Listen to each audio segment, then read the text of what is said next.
കുറേ ദിവസമായിട്ട് കുറേ പേര് വെറൈറ്റി വേണമെന്ന് കാണുമല്ലോ, വെറൈറ്റി വേണമെന്ന് പറയുന്നുണ്ടായിരുന്നു. സോ ഏസറിൻ്റെ പുതിയ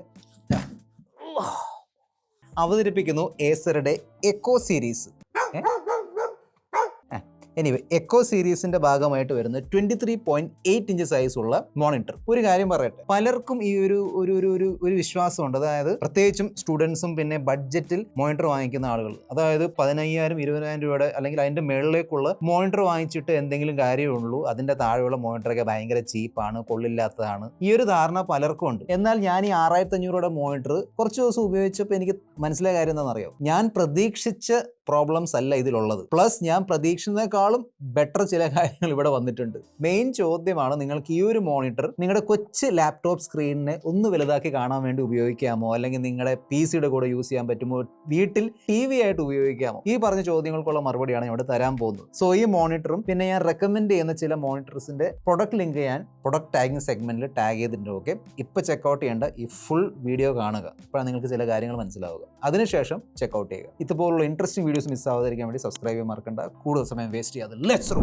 ഇതാണ് നമ്മുടെ പാക്കറ്റ്. ഓപ്പൺ ചെയ്യുമ്പോൾ മോണിറ്റർ ഉണ്ട്, സ്റ്റാൻഡ് ഉണ്ട്, power cable, HDMI cable, documents. Packaging നല്ലതായിരുന്നു, അങ്ങനെ ഇഷ്യൂ ആയിട്ട് എനിക്ക് തോന്നിയില്ല. പിന്നെ സെറ്റപ്പ് ചെയ്യാൻ സിമ്പിൾ ആണ്, അറിയാലോ. ഈ കാണുന്ന ഇതിന്റെ സ്റ്റാൻഡും ബേസും ഒക്കെ കണക്ട് ചെയ്യണം, സംഭവം റെഡി ആയിട്ടുണ്ട്. Next power cable, HDMI cable connect ചെയ്താൽ മതി, കഴിഞ്ഞു. പിന്നെ ഈ ഒരു മോണിറ്റർ നമ്മളിങ്ങനെ കയ്യിലെടുക്കുമ്പോൾ അല്ലെങ്കിൽ തൊടുമ്പോൾ തന്നെ ഇതിൻ്റെ ഒരു ബഡ്ജറ്റ് ബിൽഡിനെ കുറിച്ച് നമുക്ക് മനസ്സിലാക്കാൻ പറ്റും. ഓക്കെ, അതായത് കംപ്ലീറ്റ്ലി പ്ലാസ്റ്റിക്കിൻ്റെ ബിൽഡിലാണ് വരുന്നത്. ബാക്ക് അത്യാവശ്യം തിക്കാണ്. ഈ നടുക്കുള്ള പോർഷൻ ഉണ്ടല്ലോ, ഇവിടെ അത്യാവശ്യം തിക്കാണ്. ഞാൻ ക്ലോസപ്പ് കാണിച്ചു തരാം. തിക്കാണ്. പിന്നെ സൈഡിലേക്ക് ലേശം ഇങ്ങനെ സ്ലിം ആയിട്ട് പോകുന്നുണ്ട്, ഒരു കർവ് കൊടുത്തിട്ടുണ്ട്. പക്ഷെ ഒരു കാര്യം ഇഷ്ടപ്പെട്ടു, മാറ്റ് ഫിനിഷ് ആണ്. ആ ഗ്ലോസി നമ്മുടെ ഈ കൈൻ്റെ സ്മഡ്ജസ് ഒക്കെ അതിങ്ങനെ എന്തായാലും കാണാൻ പറ്റില്ലല്ലോ, ബാക്കിലേക്ക് ആയിരിക്കുമല്ലോ.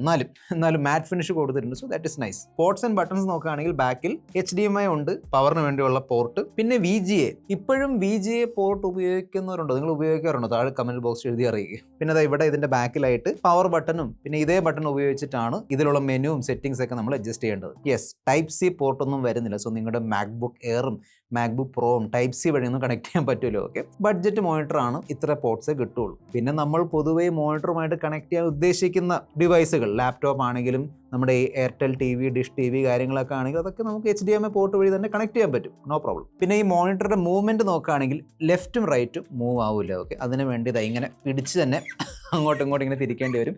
പക്ഷേ അപ്പ് ആൻഡ് ഡൗൺ ആവുന്നുണ്ട്. ഇതാ ഇങ്ങനെ മേളിലേക്കും സപ്പോർട്ടും കണ്ടില്ല. പിന്നെ ഈ വയറ് കണ്ടോ, പവർ കേബിളും HDMI കോഡും. ഇതിങ്ങനെ നൈസായിട്ട് ബാക്കിലൂടെ, അതായത് സെൻറ്ററിലൂടെ ഫ്രണ്ടിൽ നിന്ന് കാണാത്ത രീതിയിൽ വെക്കാൻ വേണ്ടിയുള്ള സ്ലോട്ട് ഒന്നും വരുന്നില്ല. സെലോ ടേപ്പ് വല്ലതും ഉണ്ടെങ്കിൽ, ഇങ്ങനെ അഡ്ഹേസീവ് ടേപ്പ് ഉണ്ടെങ്കിൽ അത് ഉപയോഗിച്ച് ഇങ്ങനെ ഒട്ടിച്ച് വെക്കേണ്ടി വരും. ഡൺ. പിന്നെ ഇതിൻ്റെ സ്റ്റെബിലിറ്റി നോക്കുകയാണെങ്കിൽ വലിയ കുലുക്കമൊന്നുമില്ല. ഓക്കെ, ഇഷ്യൂ ഒന്നുമില്ല. ഒരു തവണ നിങ്ങൾ ഇതിൻ്റെ സ്റ്റാൻഡും കാര്യങ്ങളൊക്കെ ഫിക്സ് ചെയ്ത് വെച്ചാൽ അവിടെ ഇരുന്നോളും, വലിയ പ്രശ്നമൊന്നുമില്ല. പിന്നെ യെസ്, നിങ്ങൾക്കിത് നമ്മുടെ ഈ ക്ലാമ്പ് ഉണ്ടല്ലോ, മോണിറ്റർ ക്ലാമ്പൊക്കെ കിട്ടും, അതിൽ ഫിക്സ് ചെയ്യാൻ താല്പര്യം ഉണ്ടെങ്കിൽ അതും ചെയ്യാൻ പറ്റും. ബാക്കിൽ ആ ഒരു വെസ അല്ലെങ്കിൽ വിസ മൗണ്ടിന് വേണ്ടിയുള്ള സപ്പോർട്ടും ബാക്കിൽ കൊടുത്തിട്ടുണ്ട്. സോ ഇവിടെ വരെ ഓക്കെ. ഇനിയാണ് ഒരു മോണിറ്റർ ഏറ്റവും ഇമ്പോർട്ടൻ്റ് ഘടകം, അതാണ് പവർ കേബിൾ. ഒബ്വിയസ്ലി പവർ ഇല്ലെങ്കിൽ വർക്ക് ആവുമേ.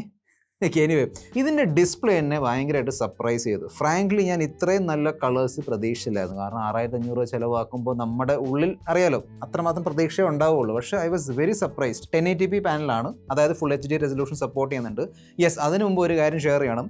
ആക്ച്വലി ഏസർ അവരുടെ പ്രൊഡക്റ്റ് പേജിൽ എഴുതിയ ഒരു കാര്യം, ഒരു സ്പെസിഫിക്കേഷൻ കണ്ട് ഞാൻ ഞെട്ടിയിരുന്നു. സോ അതൊന്ന് ചെക്ക് ചെയ്യണമെന്നുണ്ടായിരുന്നു, അതിലേക്ക് ഞാൻ പിന്നെ വരാം. ഓക്കെ, എനിവേ, ഞാൻ പറഞ്ഞ പോലെ കളേഴ്സ് കാര്യങ്ങളൊക്കെ നൈസാണ്. 23.8 ഇഞ്ച്, അതായത് ഏകദേശം 24 ഇഞ്ച് സൈസ് ഉള്ള ഒരു IPS LCD ഡിസ്പ്ലേ ആണ്. സോ നിങ്ങളൊരു സ്റ്റുഡൻ്റ് ആണ്, നിങ്ങളുടെ ലാപ്ടോപ്പ് ഇതുമായിട്ട് കണക്ട് ചെയ്യാൻ നോക്കുന്നുണ്ട്, അല്ലെങ്കിൽ ഒരു എൻട്രി ലെവൽ PC-യിൽ ഇതൊരു മോണിറ്റർ ആയിട്ട് ഇൻസ്റ്റാൾ ചെയ്യാൻ താല്പര്യമുണ്ടെങ്കിൽ I think this is pretty good. കാരണം ലാപ്ടോപ്പിൻ്റെ ഡിസ്പ്ലേ എന്ന് പറയുമ്പോൾ 14 ഇഞ്ച് 15 ഇഞ്ച് ആയിരിക്കും. അതിൽ നിന്ന് നല്ലൊരു അപ്ഗ്രേഡ് ആയിരിക്കും ഒരു 24 ഇഞ്ച് സൈസ് ഉള്ള monitor. Movies, YouTube videos, office വർക്കിന് വേണ്ടി, ഡോക്യുമെന്റ് വർക്കിന് വേണ്ടി, ബാക്കി എല്ലാ കാര്യങ്ങൾക്കും വേണ്ടി I think this is enough. പിന്നെ കമ്പാരിസന് വേണ്ടിയല്ല, പക്ഷേ ഞാൻ ഇപ്പം എൻ്റെ എഡിറ്റിംഗ് വർക്കിന് വേണ്ടി ഉപയോഗിച്ചുകൊണ്ടിരിക്കുന്നത് ബെൻക്യൂടെ 27 ഇഞ്ച് മോണിറ്റർ ആണ്. ഓക്കെ, അത്യാവശ്യം കളർ ആക്യുറേറ്റ് മോണിറ്റർ ആണ്. സോ ഈ രണ്ട് മോണിറ്റേഴ്സ് ഞാൻ സൈഡ് ബൈ സൈഡ് കാണിച്ചു തരാം. സോ നിങ്ങൾക്ക് ഒരു ഐഡിയ കിട്ടും ഡിസ്പ്ലേ ക്വാളിറ്റിയുടെ. അത് 27 ഇഞ്ച് സൈസ് ഉള്ള ഒരു 4K മോണിറ്റർ ആണ്, ഇത് 24 ഇഞ്ച് സൈസ് ഉള്ള ഒരു 1080p ആണ്. സോ തീർച്ചയായിട്ടും നമുക്ക് അറിയാൻ പറ്റും അടുത്ത് നിന്ന്, പ്രത്യേകിച്ച് അടുത്ത് നമ്മളിങ്ങനെ ഡോക്യുമെന്റ് കാര്യങ്ങൾ, എക്സൽ ഷീറ്റ് കാണുമ്പോൾ അല്ലെങ്കിൽ ഈവൻ സിനിമ കാണുമ്പോഴും ആ ഒരു ഷാർപ്നെസ്സിൻ്റെ വ്യത്യാസം അറിയാൻ പറ്റും. നിങ്ങളുടെ വീട്ടിൽ 4K ഡിസ്പ്ലേ ഒന്നുമില്ല, നിങ്ങൾ ഇതേ മാത്രം ഉപയോഗിക്കുന്നുള്ളൂ എങ്കിൽ നിങ്ങളത് അറിയാൻ പോകുന്നില്ല. സോ നിങ്ങളുടെ വീട്ടിൽ ഇതൊരു TV ആയിട്ട് ഉപയോഗിക്കാൻ താല്പര്യമുണ്ട്, വീട്ടിലുള്ള വീട്ടിലുള്ള ചേച്ചി, അമ്മ, പെങ്ങള്, അമ്മുമ്മ, ഭാര്യ ഇവരൊക്കെ TV സീരിയൽ അല്ലെങ്കിൽ മലയാളം സിനിമയൊക്കെ ഇരുന്ന് കാണുന്നുണ്ട്. ആ സിനിമ അല്ലെങ്കിൽ TV സീരിയലിൽ ഒരു സ്ത്രീ ചുമന്ന സാരി ധരിച്ചുകൊണ്ട് ഇറങ്ങി വരികയാണെങ്കിൽ ആ സാരി ചുമന്ന് തന്നെ ഇരിക്കും, അല്ലാതെ ഓറഞ്ചും പിങ്കൊന്നും ആവില്ല. സോ ഈ മോണിറ്ററുടെ പ്രൈസ് വെച്ച് നോക്കുമ്പോൾ കളർ ഒക്കെ നൈസാണ്, ഇഷ്യൂ ഒന്നുമില്ല. പിന്നെ ആക്ച്വലി ഒരു ആവശ്യമില്ലായിരുന്നു, പക്ഷേ Acer ഇതിൻ്റെ അകത്ത് 144 ഹെർട്സിന് റിഫ്രഷ് റേറ്റ് കൊടുത്തിട്ടുണ്ട്. ഓക്കെ, സോ നിങ്ങൾ ഭയങ്കര ഫാസ്റ്റ് ആയിട്ടുള്ള ഗെയിമിംഗ് പരിപാടികളൊക്കെ ചെയ്യാൻ താല്പര്യമുണ്ടെങ്കിൽ, അതായത് ഒരു എൻട്രി ലെവൽ ബഡ്ജറ്റ് മോണിറ്ററിൽ ചെയ്യാൻ താല്പര്യമുണ്ടെങ്കിൽ അതൊക്കെ ഈ മോണിറ്ററിന് എടുക്കാൻ പറ്റും. ഞാൻ എൻ്റെ മാക്ബുക്ക് കണക്ട് ചെയ്ത് നോക്കിയിട്ടുണ്ടായിരുന്നു, കാണിക്കുന്നുണ്ട്, ഇഷ്യൂ ഒന്നുമില്ല. 250 നിറ്റ്സിന്റെ ബ്രൈറ്റ്നസ് ആണ് സപ്പോർട്ട് ചെയ്യുന്നത്. ബ്രൈറ്റ്നസ് മോർ ദാൻ ഇനഫ് ആണ്. പ്രത്യേകിച്ച് മോണിറ്റർ എന്ന് പറയുമ്പോൾ നമ്മൾ കയ്യിലെടുത്തുകൊണ്ട് നടക്കുന്ന സാധനമല്ലല്ലോ, ഫോണും ടാബ്ലറ്റ് പോലെ. സോ എവിടെയെങ്കിലും ഒരു സ്ഥലത്ത് ഇരിക്കുകയായിരിക്കും. അതും ഇൻഡോർ യൂസ് ആണ് നോർമലി. എന്നാൽ ഒരു കാര്യം മിസ്സിംഗ് ആണ്, പക്ഷേ ഐ ആം നോട്ട് കംപ്ലൈനിങ്. അതാണ് സ്പീക്കർ ഇതിൻ്റെ കൂടെ വരൂല. അതായത് ഇതിൽ സ്പീക്കർ ഇൻബിൽറ്റ് സ്പീക്കേഴ്സ് കൊടുത്തിട്ടില്ല.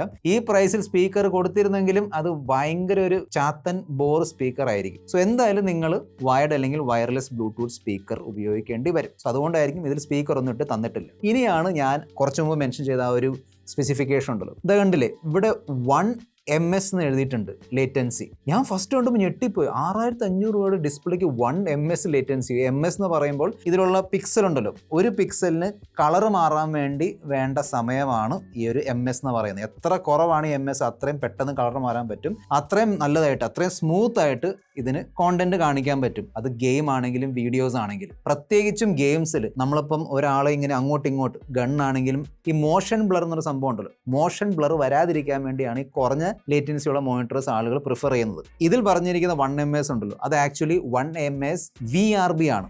അതും ആക്ച്വലി ആ പ്രൊഡക്റ്റ് പേജിൽ എഴുതിയിട്ടുണ്ട്. വിഷ്വൽ റെസ്പോൺസ് ബൂസ്റ്റ് ആണ്. എന്ന് വെച്ചാൽ സോഫ്റ്റ്വെയർ ബേസിസിലാണ് ഈ 1 MS സംഭവം ഇവിടെ കൊണ്ടുവരുന്നത്. ഓക്കെ, സോ ഇതിന്റെ സെറ്റിംഗ്സിൽ കയറിയിട്ട് നമുക്ക് വേണമെങ്കിൽ ഈ പറയുന്ന 1 MS ഒക്കെ ചെയ്യാൻ പറ്റും. എൻ്റെ സജഷൻ ആയിരിക്കും അത് അവോയ്ഡ് ചെയ്യുക. ഫസ്റ്റ് ചെറിയ ഫ്ലിക്കറിങ് എനിക്ക് തോന്നി. ഞാൻ അത് ആ ഒരു എക്സ്ട്രീം ലെവലിൽ സെറ്റ് ചെയ്ത് നോക്കിയപ്പോൾ ഫ്ലിക്കറിങ് വരുന്ന പോലെ തോന്നി. പിന്നെ ബ്രൈറ്റ്നെസ്സും ലേശം കുറയുന്നുണ്ട്. ബ്രൈറ്റ്നെസ് ഓക്കെ, പിന്നെ നമ്മൾ അഡ്ജസ്റ്റ് ചെയ്യും. പക്ഷേ ഫ്ലിക്കറിങ് ഉണ്ടല്ലോ, നിങ്ങൾ ഭയങ്കര സെൻസിറ്റീവ് ഒരാളാണെങ്കിൽ ഫ്ലിക്കറിങ് നമുക്ക് അത്ര നേരെ കാണുമ്പോൾ അറിയാൻ പറ്റില്ല, പക്ഷേ നമ്മുടെ ഇങ്ങനെ സബ് കോൺഷ്യസ്ലി നമുക്ക് ഭയങ്കര ഇറിറ്റേഷൻ ആയിട്ട് തോന്നും. ചിലർക്ക് അങ്ങനെ തോന്നാറുണ്ട്. സോ യെസ്, ആ ഒരു 1 MS എന്ന് പറയുമ്പോൾ ഒരു ഗിമ്മിക് ആണെന്ന് പറയാൻ പറ്റും. സോ ആ ഒരു പോയിന്റ് മാറ്റി വെച്ചാൽ I am very happy with this monitor. പ്രത്യേകിച്ച് ഈ മോണിറ്റർ വരുന്ന ഒരു പ്രൈസ് ഉണ്ടല്ലോ, 6500 rupees പ്രൈസ്. ആ പ്രൈസ് പോയിന്റിൽ ഞാൻ ഭയങ്കര സാറ്റിസ്ഫൈഡ് ആണ്. എന്നാൽ അതേ സമയത്ത് 10000, 20000, 25000 രൂപ കിട്ടുന്ന അല്ലെങ്കിൽ അതിന്റെ മേളിലേക്ക് കിട്ടുന്ന മോണിറ്റേഴ്സ് ഉണ്ടല്ലോ, അത് വേസ്റ്റ് അല്ല. ഓക്കെ, അതിന് അതിൻ്റെതായ ഇമ്പോർട്ടൻസ് ഉണ്ട്. ഞാൻ പറഞ്ഞില്ല, ഞാൻ 50000, 55000 രൂപയുടെ മോണിറ്ററാണ് എഡിറ്റിങ്ങിന് വേണ്ടി യൂസ് ചെയ്യുന്നത്. കാരണം എൻ്റെ ആവശ്യം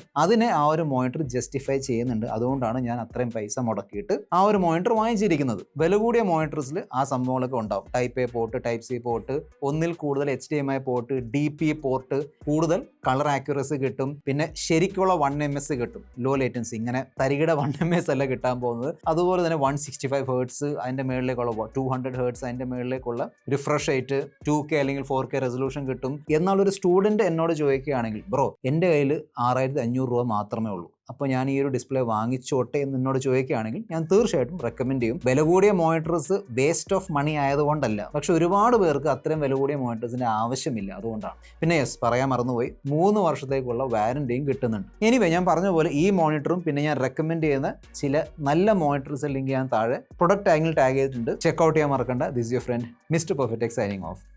ബൈ.